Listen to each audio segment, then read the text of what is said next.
ধরুন আপনাকে এখনই একটা শর্ট ফিল্মের আইডিয়া বের করতে বলা হলো, কি করবেন? বেশিরভাগ মানুষ আটকে যায় এখানে, কারণ তারা মনে করে ভালো গল্প মানে এমন কিছু যা পৃথিবীতে কেউ আগে কখনো ভাবেনি। কিন্তু মজার ব্যাপার হলো, বিশ্বের বেশিরভাগ বিখ্যাত চলচ্চিত্র শুরু হয়েছে একদম সাধারণ একটা প্রশ্ন থেকে, যেটি আমরা একটু পরেই আলোচনা করব।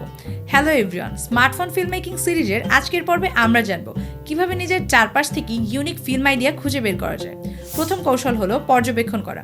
বাসে, রাস্তায়, স্কুলে, অফিসে মানুষের আচরণ খেয়াল করুন। অনেক সময় একটা ছোট ঘটনা থেকে বড় গল্প তৈরি হয়।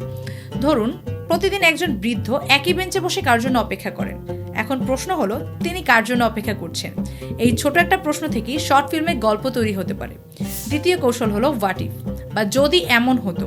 যেমন আপনার ফোন একদিন হঠাৎ করে আপনার সব গোপন কথা সবাইকে বলে দেয়। যদি একজন মানুষ ভবিষ্যতে নিজের কাছ থেকে মেসেজ পেতে শুরু করে। সাধারণ আইডিয়াকে অসাধারণ বানানোর সবচেয়ে সহজ উপায় এটি। আর তৃতীয় কৌশল হলো নিজের জীবনের অভিজ্ঞতা ব্যবহার করা। আপনার জীবনের সবচেয়ে আনন্দের, কষ্টের বা অদ্ভুত মুহূর্তগুলো লিখে রাখুন, কারণ বিখ্যাত সিনেমার গল্পগুলো বেশিরভাগ ক্ষেত্রে আমাদের নিজেদের জীবন থেকেই আসে। মনে রাখবেন, ইউনিক আইডিয়া খুঁজে পাওয়া যায় না, ইউনিক আইডিয়া তৈরি করতে হয়। এখন আপনার পালা। একটা সাধারণ ঘটনা নিয়ে ভাবুন, তারপর তার সামনে যদি এমন হতো প্রশ্নটা বসিয়ে দিন। হয়তো আপনার পরবর্তী শর্ট ফিল্মের আইডিয়াটা সেখানেই লুকিয়ে আছে। ফিল্ম মেকিং শিখতে বাংলা টেনমেন্টের সাথেই থাকুন। ধন্যবাদ।